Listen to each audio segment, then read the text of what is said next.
un placer continuar con este Congreso Internacional de Derecho Comparado,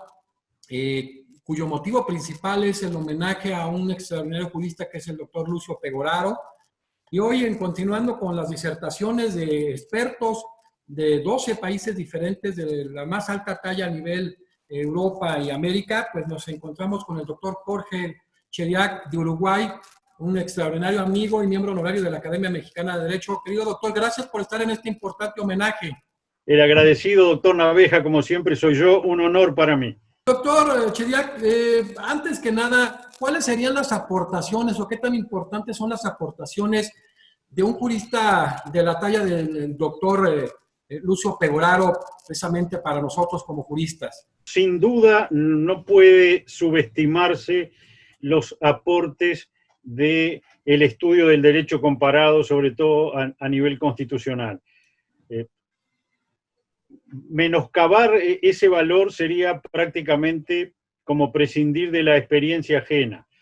El derecho comparado, tanto en el estudio sincrónico como en el diacrónico, nos permite proyectar las consecuencias de institutos, evaluar en el ámbito interno las experiencias ajenas y sin duda, sería empobrecernos todos el no aprovechar esos aportes del derecho internacional. Así que realmente yo creo que no puede dejar de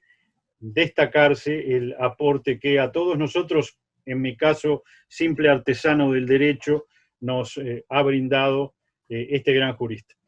Gracias, qué bueno que se gestó este congreso tan importante, que al final de cuentas va a haber unas memorias que van a quedar como legado, porque reconocer precisamente una figura del derecho como es el doctor Pegoraro, pero con grandes juristas de América y de Europa, pues también genera ahora sí que la cuestión redonda en el sentido de que estamos reconociendo un gran jurista, un gran abogado que ha aportado muchísimo al derecho comparado y varios juristas que a la vez están disertando en este congreso, pues para enriquecer precisamente este homenaje. Doctor Chediak, aquí en este sentido vamos a establecer como tema la perspectiva comparada en el ámbito del derecho constitucional, precisamente focalizada al análisis comparado de la modalidad de designación de magistrados de las Cortes Supremas, de los tribunales constitucionales, que tiene que ver todo esto en general con la magistratura constitucional desde un punto de vista práctico. El doctor Jorge Chediak es doctor en Derecho y Ciencias Sociales por la Facultad de Derecho y Ciencias Sociales. Fue presidente de la Suprema Corte de Justicia de la República Oriental del Uruguay en 3 periodos distintos. Fue condecorado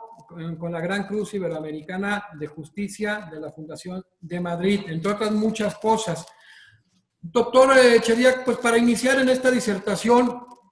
¿qué tan importante ha sido este análisis comparado para la modalidad de designación de los magistrados de las Cortes Supremas, de las salas constitucionales, de las Cortes Constitucionales, el tema de la magistratura constitucional, hoy en día para nuestra región? Ha sido fundamental porque, por supuesto, para mejorar cualquier sistema de administración de justicia, para mejorar el servicio que la rama judicial y los tribunales constitucionales debemos dar a todas nuestras ciudadanías, lo más importante es conocer efectivamente los mecanismos jurídicos, constitucionales y prácticos a través de los cuales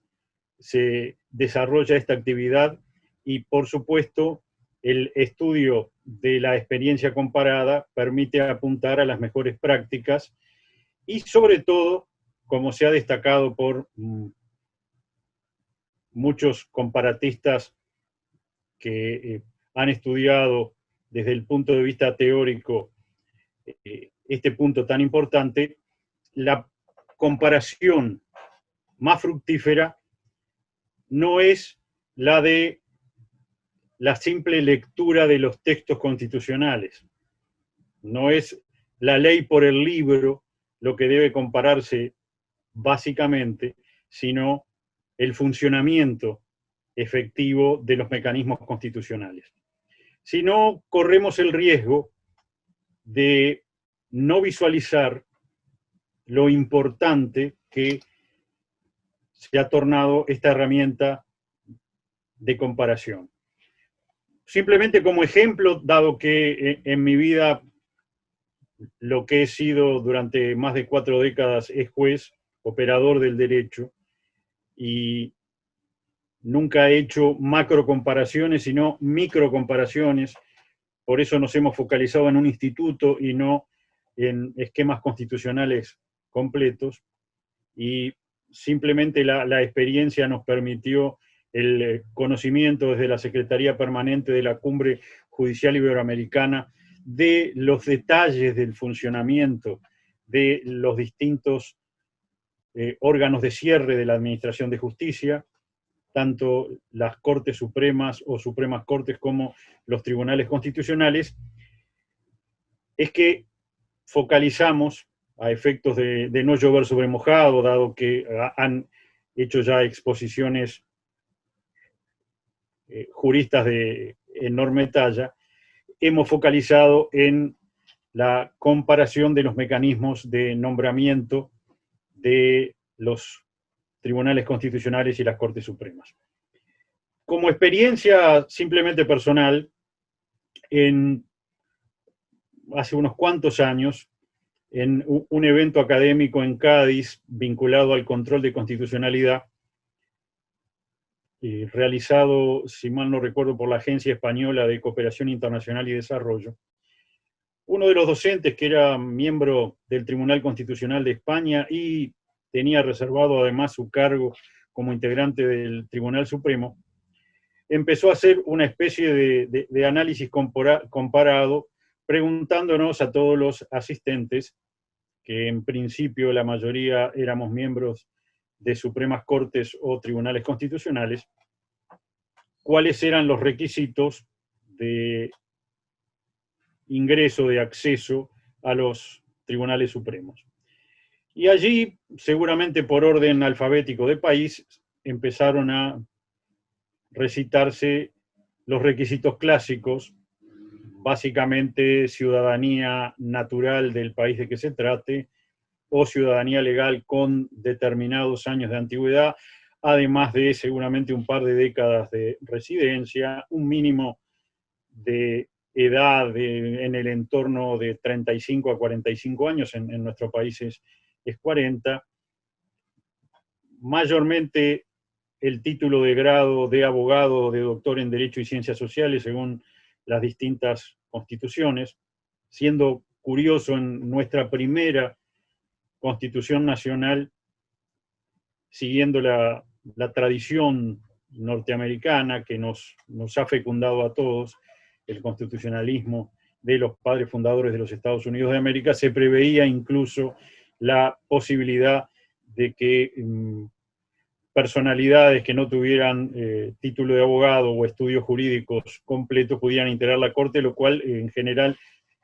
según recuerdo, nunca se llevó a cabo.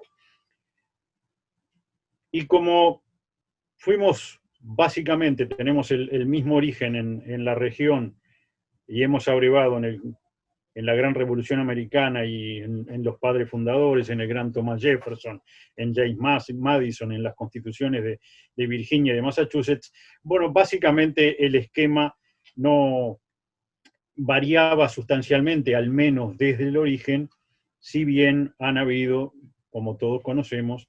innovaciones posteriores en donde se modifica el esquema clásico y allí aparecen órganos de nombramiento complejo, como pueden ser los consejos de la magistratura. Pero bueno, básicamente los requisitos que cada uno de nosotros detalló eran bastante homogéneos. Ahora, por supuesto, eran, decíamos, requisitos vinculados a la letra de la Constitución. Lo cual, desde la perspectiva de la Cumbre Judicial Iberoamericana, no arrojaba demasiada luz sobre por qué, si básicamente los requisitos etarios, académicos, de formación e incluso los mecanismos de designación, que también son o a propuesta del presidente de la República con aprobación por mayoría simple o calificada del Senado de la República, en nuestro país por la Asamblea General, luego lo analizaremos mayormente, pero decíamos, si los requisitos personales y académicos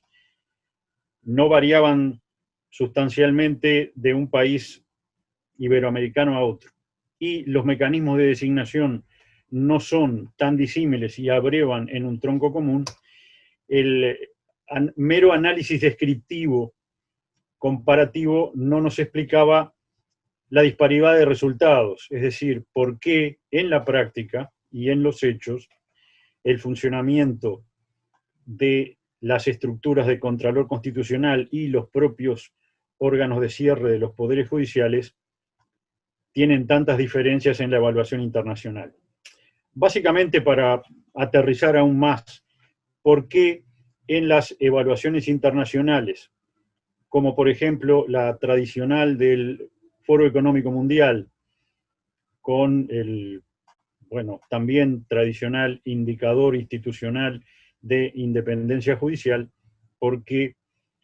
no nos agrupamos los países iberoamericanos en alguno de los sectores, sea en los mejor calificados, en los del medio o en los finales de esos, en general, 148, 150 países que en los últimos años se analizan, sino que nos dividimos en todos los estadios, es decir, hay algunos de los países, algunos de nosotros que estamos rankeados en el primer tercio, hay un número importante en el segundo tercio y hay incluso numerosos países de la región en el tercio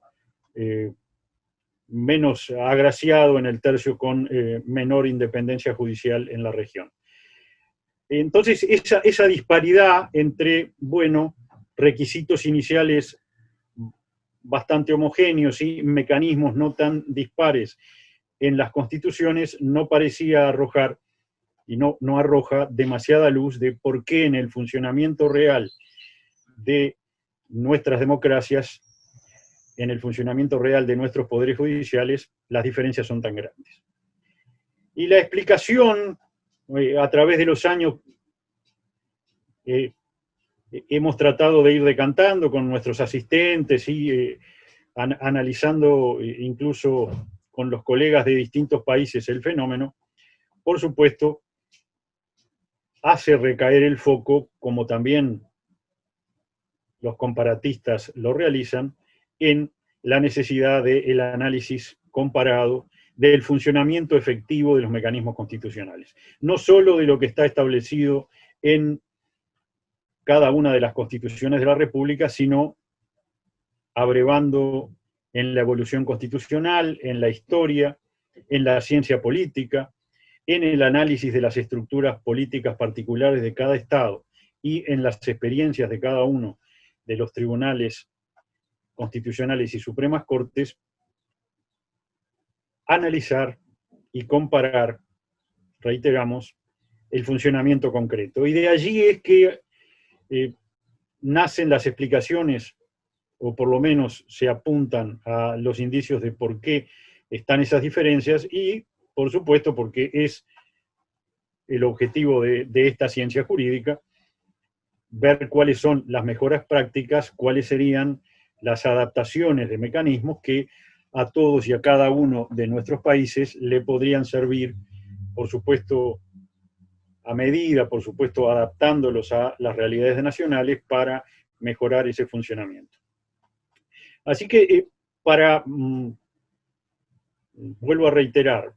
no aburrir y no llover sobre mojado, describiremos un poco las particularidades del funcionamiento en la República Oriental del Uruguay que, vuelvo a señalar, pensamos, ya a esta altura por experiencia, que apuntan a la razón por la cual el Uruguay está, en general, junto con Chile y Costa Rica, rankeado en ese primer tercio de países con mayor independencia judicial en el mundo. Y básicamente no hay más remedio que apuntar hacia la evolución constitucional uruguaya y rioplatense y a las particularidades de funcionamiento de nuestras sucesivas constituciones en el ámbito concreto de la realidad política del país. Y, de hecho, hay que señalarlo, se siguió la tradición de los constitucionalistas norteamericanos en el sentido de ir complicándole en cada una de nuestras sucesivas constituciones, que ya están por la media docena, complicándole al Poder Ejecutivo la posibilidad, al gobierno, la posibilidad de nombrar per se un ministro de la Corte. Entonces, dadas estas condiciones que son tan comunes a todos nuestros países, una de las particularidades del sistema uruguayo ha sido no dar intervención al Poder Ejecutivo o la Presidencia de la República en la designación de los magistrados de la Suprema Corte de Justicia. Esa designación recae exclusivamente en la rama legislativa, que está también, siguiendo el modelo americano, es bicameral, un Senado de la República, una Cámara de Representantes, y en la parte histórica, con un bipartidismo muy fuerte, que no seguía estrictamente la tradición norteamericana de alternancia de los partidos en el poder, sino que tenía un partido dominante, que era el Partido Colorado, que gobernó 93 años consecutivos, y una oposición muy fuerte en el Partido Nacional, que desde la fundación de la patria hasta ahora solo ha gobernado en 7 oportunidades. En este momento está en el gobierno, y luego, por supuesto, se quiebra el bipartidismo en principio con la aparición del Frente Amplio, que pasó a ser el partido predominante en los últimos 3 periodos de gobierno, los últimos 15 años. Pero bueno, reiterábamos, siguiendo esa tradición de propender a un acuerdo político amplio para la designación de un ministro de la Suprema Corte de Justicia, en nuestra Constitución primigenia de 1830 se preveía la posibilidad de que la Asamblea General, o sea, la reunión de ambas cámaras, designara un ministro de la Suprema Corte de Justicia por mayoría de presentes. Es decir, que podían no estar la totalidad de los integrantes presentes y formarse una mayoría circunstancial para la designación de un ministro de la Corte. Por el funcionamiento normal en todos nuestros países del sistema político, si hay un partido predominante, un partido mayoritario, se tiende a efectuar los nombramientos dentro de quienes son afines a la ideología que está en el gobierno. En las distintas reformas constitucionales se fue complejizando esa mayoría. Se pasó a la necesidad de que fuera una mayoría de integrantes, ya no de presentes, sino de todos los integrantes. Estamos hablando de una Cámara de Representantes de 99 integrantes y un Senado de 30 senadores más el vicepresidente de la República. Así que 130 integrantes de la Asamblea General. Y luego, ya en nuestra Constitución de 1952, se pasa a la necesidad de 2/3 de integrantes de la Asamblea General. Es decir, asegurarse por parte del constituyente que ningún gobierno, ningún partido político, porque nunca nadie en la historia del Uruguay ha tenido 2/3 de la Asamblea General, pudiera nombrar un ministro afín. La idea del constituyente, reiterado por los distintos textos constitucionales y además dificultando más el acuerdo político, que al menos los 2 partidos mayoritarios tuvieran que ponerse de acuerdo en un nombre. Un acuerdo político que le brindara amplia legitimidad a quien accediera a la Suprema Corte de Justicia. Eso en principio. Por supuesto, como tenemos que tener una visión dinámica de los mecanismos constitucionales, esta propensión a dificultar, a obligar a la rama legislativa a acordar el nombre, no solo tuvo efecto, sino que además efectivamente dificultó los acuerdos. Razón por la cual Uruguay tiene un mecanismo antibloqueo muy particular, porque en el caso de la República Oriental del Uruguay, que no es la misma situación en todos los países de nuestra región, al vencer los mandatos de los ministros de la Suprema Corte de Justicia, aunque no se haya designado sucesor, el cargo queda vacante. Nosotros cesamos a los 10 años de mandato en la Suprema Corte de Justicia o a los 70 años de edad. Cesamos en general el día del cumpleaños. El regalo de cumpleaños para un ministro de la Suprema Corte de Justicia del Uruguay es quedar cesante, es pasar a retiro. Por ende, queda desintegrado el órgano, porque además no existe la figura del ministro suplente. Así que, de los 5 miembros que están establecidos desde siempre en la Constitución, no se pueden variar, pasan a quedar 4, lo cual dificulta la actividad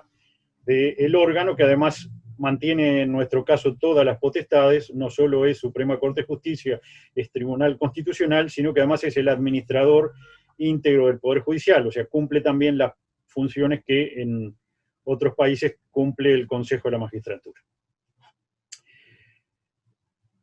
En la siguiente Constitución, en la Constitución de 1967, hubo de afrontarse el problema de las dificultades que había en el sistema político para acordar un nombre para la Suprema Corte de Justicia. Hay una anécdota muy graciosa, pero que mnemotécnicamente pinta muy bien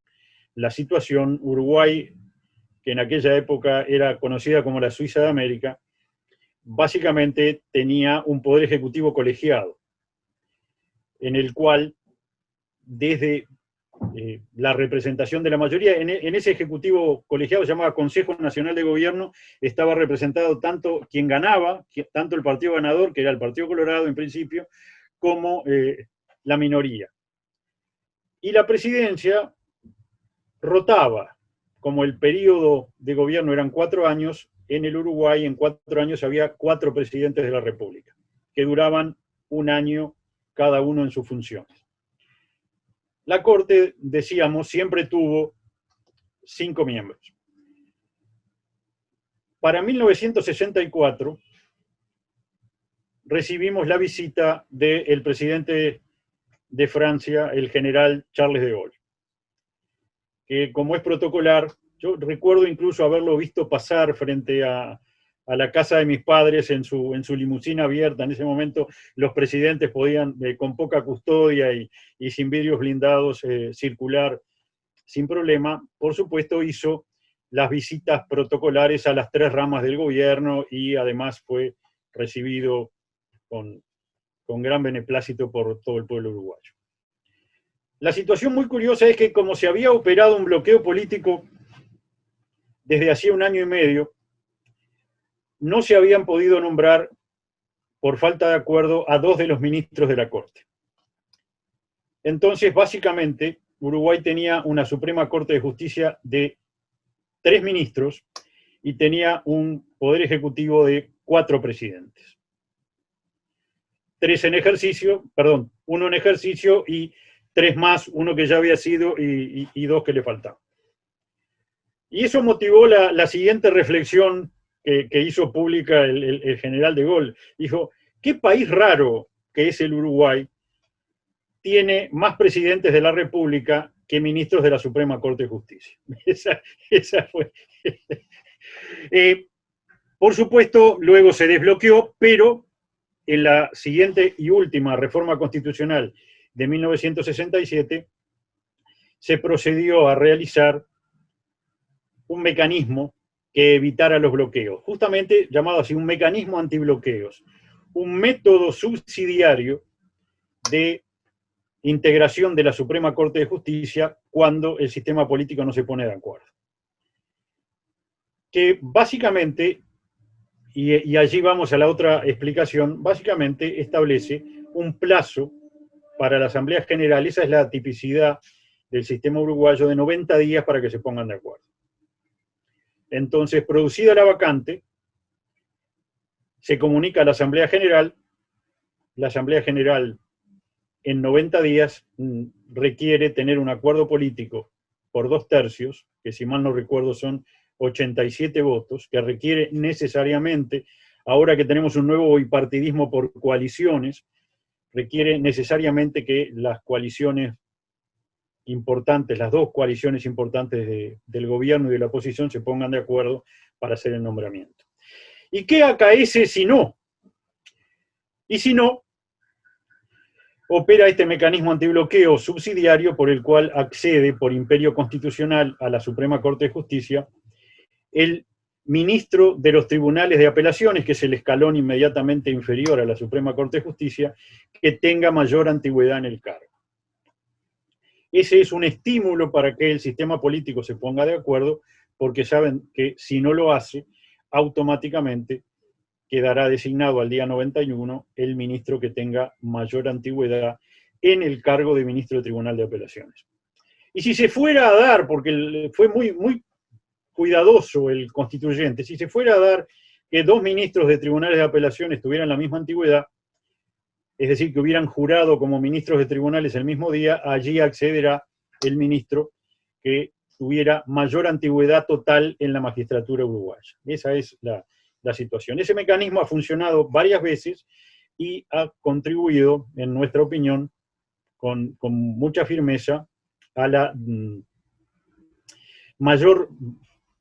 al mayor blindaje del Poder Judicial en relación al sistema político, a la menor contaminación posible del sistema judicial, del Poder Judicial por parte del sistema político. Entonces, y allí vamos a las diferencias entre el texto de la Constitución y el funcionamiento de la Constitución. Los requisitos formales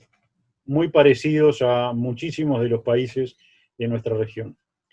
El funcionamiento real del mecanismo establece que si bien estaría habilitado el Poder Legislativo a designar un ministro de la Suprema Corte de Justicia por acuerdo político que no fuera integrante de la magistratura, en realidad, yo, más allá de los últimos 50 años, podría dar testimonio de que jamás se ha nombrado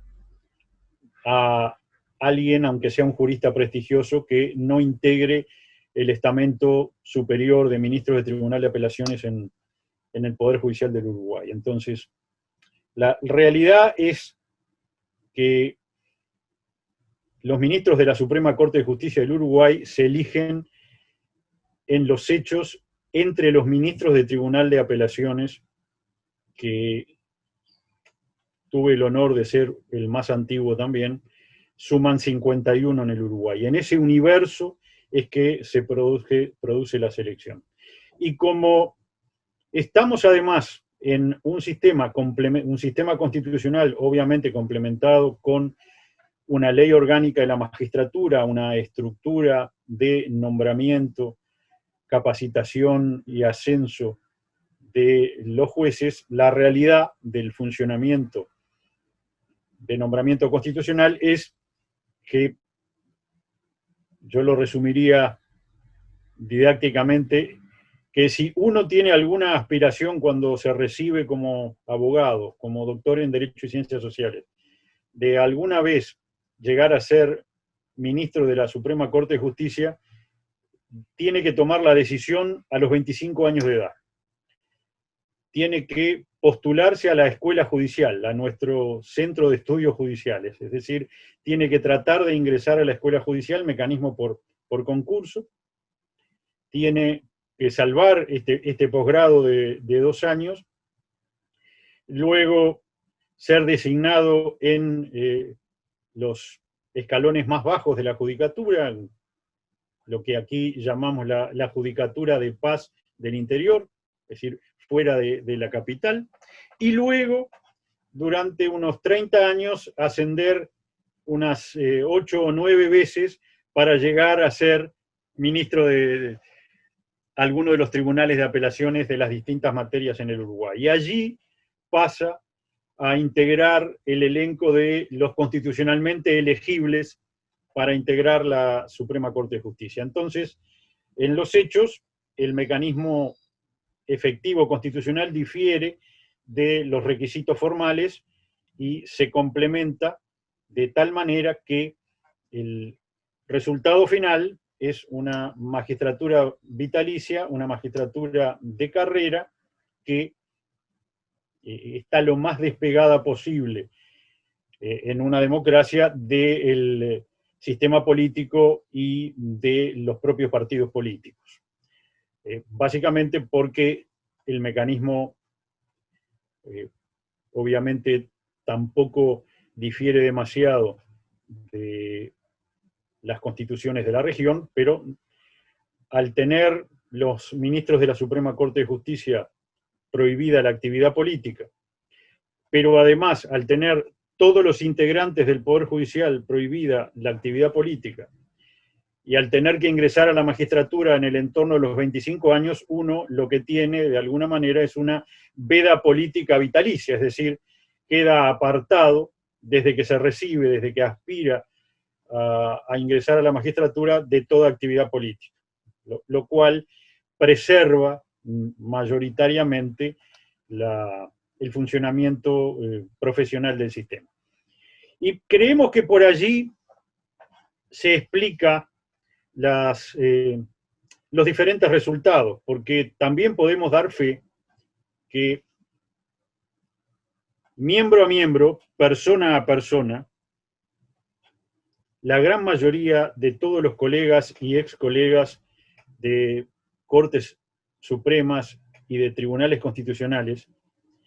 tienen estándares académicos altísimos, tienen grados y posgrados, tienen actividad docente, capacitación superlativa, por supuesto, en sus distintas áreas, por lo cual, simplemente por la capacitación personal de los integrantes de los órganos, no puede venir la explicación de distintos resultados, que esos, además, también suelen tener cierta permanencia, es decir, trascender de alguna manera a las personas, los países que tienen a sus poderes judiciales ranqueando en lugares que no son de privilegio o en lugares francamente malos en nuestras tres Américas, en realidad suelen tener posiciones bastante constantes, es decir, se van sucediendo las décadas, se van sucediendo las integraciones, se van sucediendo las personas en los poderes judiciales y no varían demasiado los resultados finales en cuanto a, bueno, básicamente, independencia, integridad y rendición de cuentas del sistema. Es decir, que tienen que haber explicaciones estructurales, constitucionales y de funcionamiento constitucional concreto que expliquen más allá de la valía de las personas la diferencia de los resultados. Y creemos que va básicamente en este sentido. Los países mejor ranqueados suelen tener estos mecanismos de magistraturas profesionales, de magistraturas básicamente vitalicias y de selección de los integrantes de los tribunales supremos, aunque no sea en forma exclusiva en los hechos como es en el Uruguay, pero sí en forma muy mayoritaria dentro de los propios elencos profesionales de la judicatura. Por eso es tan importante, señalábamos, ver el funcionamiento concreto del sistema y no limitarnos a la comparación de los textos constitucionales, siendo además que el análisis de derecho constitucional comparado tiene que ser un análisis, no tiene que ser una descripción. Tradicionalmente en mi época, los que peinamos canas podemos dar fe, las comparaciones que sí se hacían eran básicamente descriptivas. Uno leía descripciones de los distintos sistemas, por lo menos los más cercanos al país en cuestión, en nuestra región, en el cono sur, básicamente los sistemas del cono sur, pero no un profundo análisis estructural comparativo. Lo que había era una descripción, y bueno, y por supuesto se resaltaban diferencias y coincidencias, pero no se analizaba desde la perspectiva de las ciencias sociales, desde la perspectiva de la ciencia política, desde la perspectiva de la sociología, el funcionamiento concreto. Por lo cual, en realidad, era una suerte de vestimenta al conocimiento teórico, no se aprovechaba la herramienta en la medida que lo estamos aprovechando ahora, en donde sí podemos sacar conclusiones válidas, a veces trasplantables y a veces no, porque bueno, también básicamente los mecanismos son el resultado de una evolución histórica particular en cada uno de nuestros países y refieren a problemáticas también particulares y han tratado de solucionar obstáculos también particulares, pero bueno, sí se puede sacar de las distintas experiencias lecciones muy valiosas para el análisis, al menos, vuelvo a reiterar, porque es en lo que hemos tenido experiencia, en mecanismos concretos. Ya no diría, porque nunca he tenido oportunidad de participar como constituyente ni de hacer análisis totales de los sistemas, pero en los mecanismos concretos como este de la designación, la experiencia comparada es muy rica. Y eso hemos tratado de aprovecharlo, hemos tratado todos, los integrantes de la Cumbre Judicial Iberoamericana, de aprovecharlo en cumbre, es decir, de aprovechar esa experiencia acumulada tan rica, ese conocimiento incluso a nivel de experiencias personales, que bueno, que en los organismos internacionales se dan a través del tiempo, de cuáles son las vivencias concretas, de cómo vive cada Suprema Corte, en algunos casos cada ministro, cada integrante de un tribunal constitucional, su realidad concreta, y tratar de llegar en conjunto a mecanismos que nos puedan servir a todos, a buenas prácticas, a eventuales modificaciones constitucionales que nos ayuden a todos, nos ayudemos entre todos a ir mejorando la eficacia de estos sistemas. Pero vuelvo a reiterar, un mecanismo comparativo riquísimo que bien utilizado, como ahora se está haciendo, tiene un valor para mí superlativo. Bueno, estas cuestiones, estos planteamientos desde el punto de vista práctico, todo esto que se ha generado en la Cumbre Judicial Latinoamericana, de alguna manera en semejanzas, en similitudes o diferencias, encontramos nosotros la que es de especial importancia y trascendencia, sobre todo esta modalidad de designación de los magistrados de las Cortes Supremas o de los tribunales constitucionales, y que esto tenga una gran incidencia sobre todo en dos de los grandes desafíos del derecho procesal constitucional, como son la independencia y la especialización de la magistratura constitucional. ¿Lo podemos concluir, doctor? Sin duda, sin duda, sin duda. Volvemos. Es importantísimo que cualquier país, y creo que en general, al menos cada tanto, existen movimientos políticos, existen voluntades vinculadas a la mejora de los servicios, a tratar de mejorar la percepción y el funcionamiento de los poderes judiciales, mejorar la percepción internacional y la percepción nacional, que suele ser muy crítica. En general, los latinoamericanos somos muy críticos con nosotros mismos, debemos decirlo, a veces incluso hipercríticos, a veces hasta nos vemos los nacionales de cada país peor de lo que somos, ¿no? Tendemos a esa situación y, por supuesto, todo poder judicial está sometido a demandas que no puede satisfacer en su totalidad. Todos sufrimos, o en general sufrimos de las mismas debilidades. La justicia no tiene la celeridad que debería tener, en algunos casos no tiene la transparencia que debería tener, y además lucha con su propio rol, que es el resolver situaciones de intereses contrapuestos, por lo cual en esa resolución siempre termina habiendo un ganador y un perdidoso, y el perdidoso no suele evaluar adecuadamente la estructura que, según su percepción, no defendió adecuadamente sus derechos o no le dio la razón. Con lo cual, bueno, las críticas también para todos nuestros sistemas son parecidas. Ahora, básicamente lo importante es que quien acometa,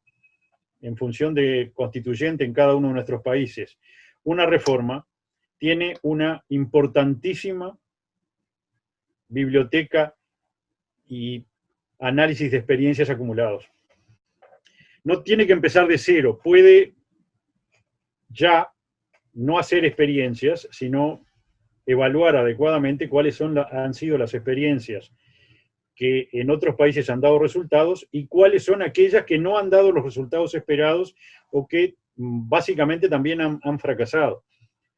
Cuando empieza el movimiento que todos tenemos muy claro, vinculado a, bueno, sacar de la estructura tradicional el mecanismo de designación de los magistrados y conformar alguna suerte de consejo de la magistratura con el nombre que sea, pero bueno, una estructura que, bueno, suele tener miembros designados por el sistema político, a veces suele tener miembros designados por la academia y también suele tener miembros designados por los propios jueces, ¿no? En distintas fórmulas o recetas, pero que básicamente son variaciones de lo mismo. Y ese intento de modificación sobre el cual varios de nuestros países en algún momento depositaron fundadas esperanzas, ha tenido también resultados disímiles en función, básicamente, de la receta concreta, en función de, bueno, pero cómo se terminó conformando ese Consejo de la Magistratura o Consejo de la Judicatura, o, los nombres han variado. Y la experiencia comparada hoy, ya después de décadas, nos señala que ha sido más exitosa la experiencia de preservar de influencias exteriores al Poder Judicial, a los jueces, de mejorar la independencia de la estructura judicial toda, ha sido más positiva, más exitosa la experiencia cuando, por ejemplo, hay un número mayoritario de integrantes de ese Consejo de la Magistratura designados por los propios jueces. Entonces, es curioso, pero de alguna manera aquella crítica tradicionalísima, centenaria de cooptación que se hacía a nuestros sistemas judiciales, que se señalaba, dice, bueno, los jueces terminan siendo nombrados por ellos mismos, de cuando las Cortes Supremas o Supremas Cortes, en Uruguay sigue siendo, nombrábamos a todo el resto de los integrantes de la estructura judicial. Bueno, a la larga, ¿no? Luego de un gran giro,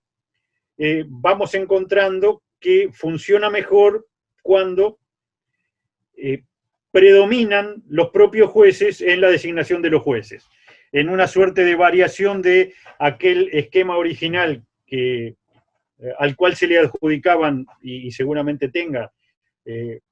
defectos, pero que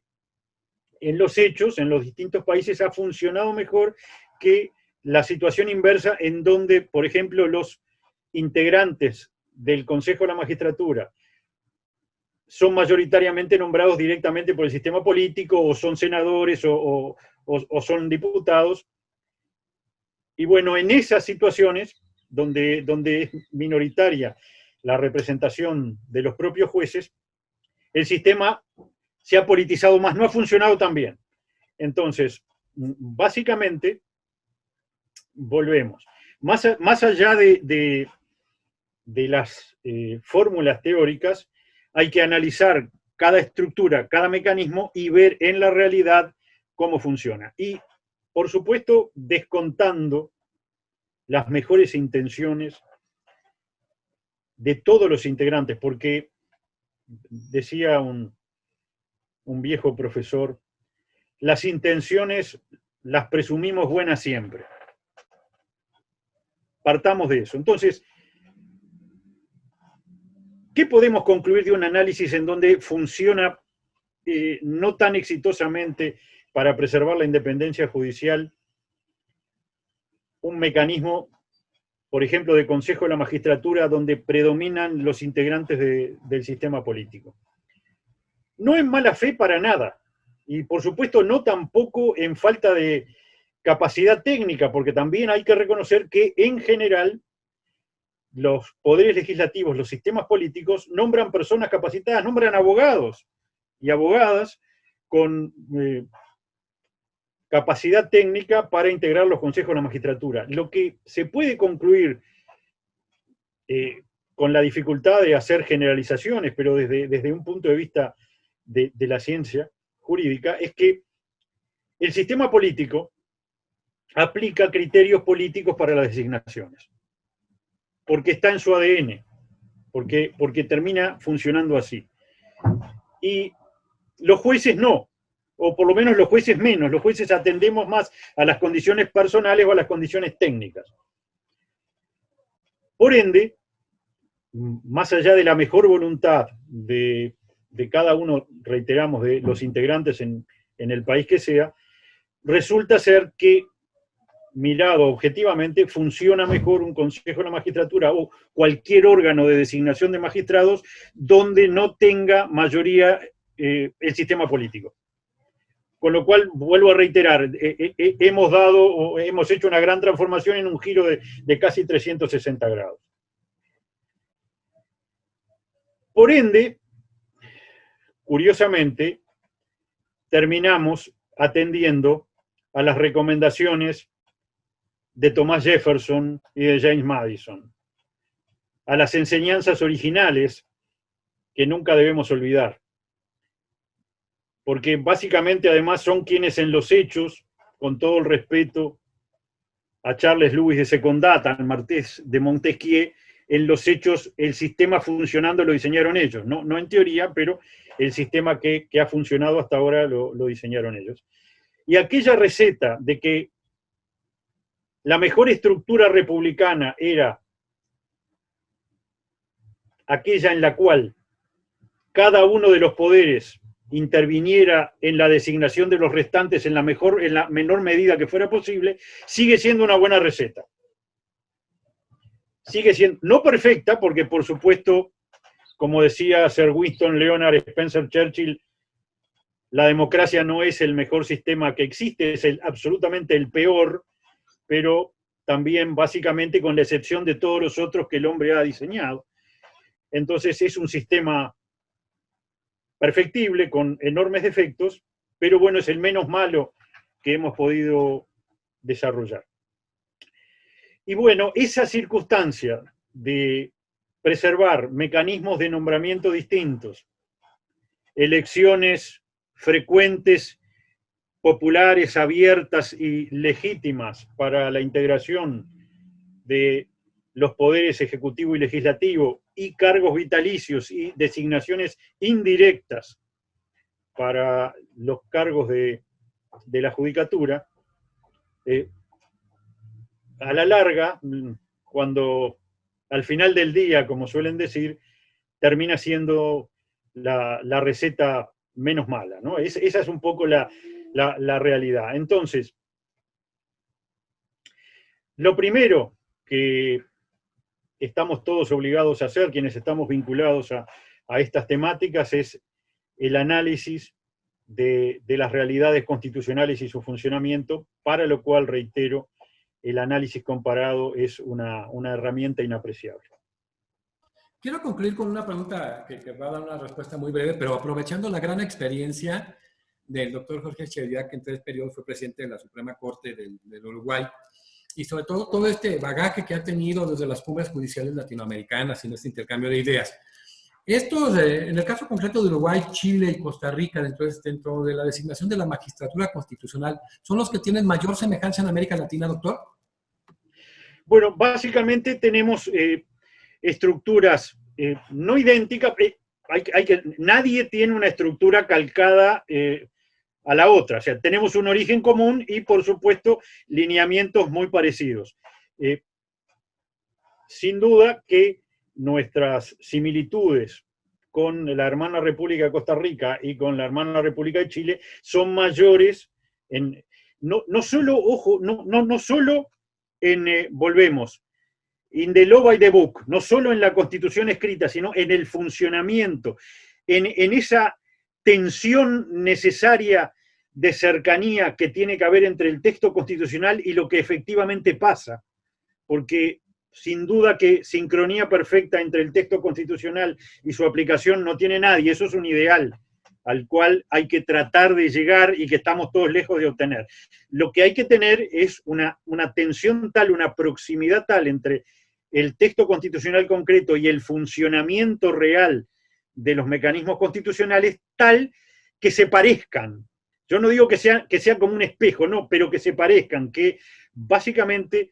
el funcionamiento real de los mecanismos constitucionales tenga una gran semejanza o no sea parte demasiado del diseño constitucional. Y en esa situación del funcionamiento tenemos grandes similitudes con la hermana República de Costa Rica y con la hermana República de Chile, por lo cual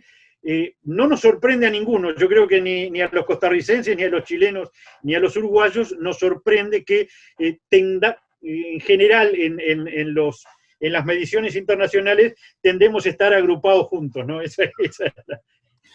Qué importante, la verdad, estas conclusiones, sobre todo esta disertación, doctor Jorge Chediak, porque sí es importante este análisis de derecho comparado desde el punto de vista práctico, para ver por qué nos está complicando este tema de la independencia y de la especialización de la magistratura constitucional. Y en este viraje que usted dio, yo creo que nos da una importante respuesta y que ahora, a través de la Academia Mexicana de Derecho y ahora con todo este esquema, agradecer a Giorgia Pavani, a Sabrina Ragone, y en especial a Silvia Bagni, con las que hemos organizado este ciclo de conferencias con motivo del homenaje del doctor Lucio Pegoraro. Y bueno, reiterarle mi gratitud de siempre, doctor Jorge Chediak, mi respeto también, porque usted es un hombre que le aporta mucho al derecho y estamos muy contentos que hoy nos siga aportando en la Academia Mexicana de Derecho Juan Velázquez. Muchísimas gracias, doctor Jorge Chediak. Doctor Naveja, como siempre, el agradecido soy yo y a las órdenes. Nos vemos en una próxima oportunidad. Que pase usted muy bien. Gracias, pues hoy despedimos esta importante disertación en el Congreso Internacional de Derecho Comparado con motivo del homenaje al doctor Lucio Pegoraro, con la conferencia dada por el doctor Jorge Chediak de Uruguay, precisamente con él, que fue 3 ocasiones, 3 periodos presidente de la Suprema Corte de Justicia de Uruguay, con el tema perspectiva comparada en el ámbito del derecho constitucional, focalizada al análisis comparado de la modalidad de designación de magistrados y jueces, precisamente de las Cortes Supremas y los tribunales constitucionales del mundo, en este caso de América Latina. Pues la verdad, una excelente disertación que nos pone a reflexionar mucho. Qué bueno que se generen sobre todo manejos constitucionales en donde la participación en estos temas de designación del sistema político sean mínimos. Muchísimas gracias, doctor Jorge Chediak, y nos despedimos esperándolo en la próxima disertación en este Congreso Internacional de Derecho Comparado. Gracias.